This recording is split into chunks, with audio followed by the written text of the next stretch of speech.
تو جوان بیٹے کی موت دیکھنا یہ وہی جانتا ہے جس پہ گزری ہو، وہی جانتا ہے جس پہ گزری ہو۔ میرے مقدر میں تھا، میں نے ہمیشہ دعا مانگی، یا اللہ مجھے اولاد کا صدمہ نہ دکھانا، یہ ہمیں اٹھا کے لے جائیں، ہم انہیں نہ اٹھائیں، لیکن اللہ کی تقدیر وہ غالب ہے اور ہمیں اس پر راضی ہونے کا حکم ہے۔ میرے نبی کی دعا ہے، اللہم انی اسألک الرضا بعد القضاء، یا اللہ تو اپنی تقدیر پر مجھے راضی کر۔ تو بالکل ہم راضی ہیں، میرے سارے خاندان والے راضی ہیں، لیکن جو ایک وقت لگا ہے وہ بہت گہرا ہے، وہ اتنی جلدی بھرے گا نہیں۔ یہ میرا بیٹا سب سے قابل اور لائق بیٹا ہے، تینوں بیٹوں سب سے لائق بیٹا، سب سے نیک بیٹا ہے، اور اس نے غریبوں کے ساتھ کیا سلوک کرنا ہے اس نے ہمیں سکھایا ہے۔ غریبوں کے اس نے دل خرید لیے تھے، ان کے ساتھ بیٹھ کے کھانا کھاتا تھا، ان کو اپنی قیمتی گاڑی میں بٹھاتا تھا، جو لوگ اپنی گاڑی کے قریب کسی کو نہ گزرنے دے، وہ ان کو انہی گندے کپڑوں کے ساتھ، جہاں ایک پاگل رہتا ہے وہ میلے کچیلے گندے کپڑے پیشاب بیچ میں کیا ہوا اس کو اٹھا کے اور اپنی گاڑی میں بٹھاتا تھا۔ ساری سیٹ خراب ہو جاتی تھی، لیکن وہ اس کو اپنی فیکٹری میں لے جاتا، نائی کو بلا کر اس کے بال کٹواتا، اس کو نہلاتا، اس کے کپڑے بدلواتا۔ اس پورے گاؤں میں وہ پاگل صرف ایک شکل کو جانتا ہے اور ایک نام کو جانتا ہے، وہ نام تو پکار نہیں سکتا تھا، میاں میاں میاں، یہ صرف ایک اس عاصم جمیل کو وہ جانتا ہے۔ تو آج ہم سے رخصت ہو گیا اور یہاں ہم بے بس ہیں اور اللہ کی تقدیر پر ہم راضی ہیں۔ اور السعید من وعد بغیرہ، موت سے اپنی موت کو یاد کرنا چاہیے کہ ایک دن میرے اوپر بھی یہ آئے گا اور میرا بھی سانس نکلے گا اور زندگی کا دھاگا ٹوٹے گا۔ یہ اس بچے نے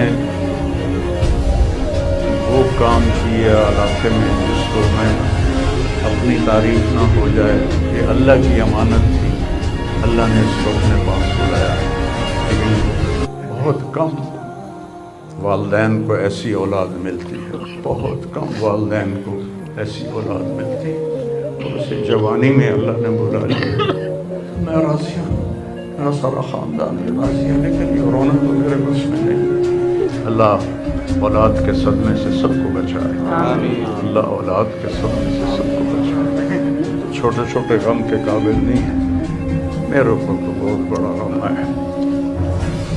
میں اللہ کا شکر گزار اور یہ سارا مجمع دیکھ کے مجھے حوصلہ ہو گیا ہے کہ میرا بیٹا واقعی بہت نیک تھا، جس کے لیے اتنا مجمع اس کے لیے دعا کرنے آئے ہیں۔ 40 آدمی جنازے میں ہوں اور میت کے لیے دعا کریں تو میرے نبی نے فرمایا اس کی بخشش ہو جاتی ہے۔ تو یہ تو ماشاءاللہ ہزاروں گنتی سے بھی باہر مجمع کھڑا ہوا ہے۔ میں آپ سب کا شکر گزار ہوں۔ میرے بھائی اس دن کی تیاری کر کے مرنا چاہیے۔ اگر اللہ راضی ہے تو اللہ کی قسم موت سے خوبصورت کوئی پیغام نہیں، موت سے خوبصورت کوئی پیغام نہیں، اور اگر اللہ ناراض ہے تو موت سے خوفناک کوئی پیغام نہیں ہے۔ اور یہ میرا بچہ یہ اللہ کی محبت میں ایسے تڑپتا تھا جیسے کسی کو کوئی زخم ہو جائے اور وہ تڑپتا ہے۔ اور ہم اللہ کو جانتے ہیں، مانتے ہیں، ہمارے احساس میں اللہ کا تعلق شامل نہیں، ہم عقلی طور پر مانتے ہیں۔ میری 52 سال زندگی اللہ کے راستے میں نیک لوگ، اولیاء کرام، علماء کرام کے ساتھ گزری۔ میں باپ ہونے کی وجہ سے نہیں کہہ رہا، میں آپ کو یقین سے کہہ رہا ہوں، جیسی تڑپ اس بچے میں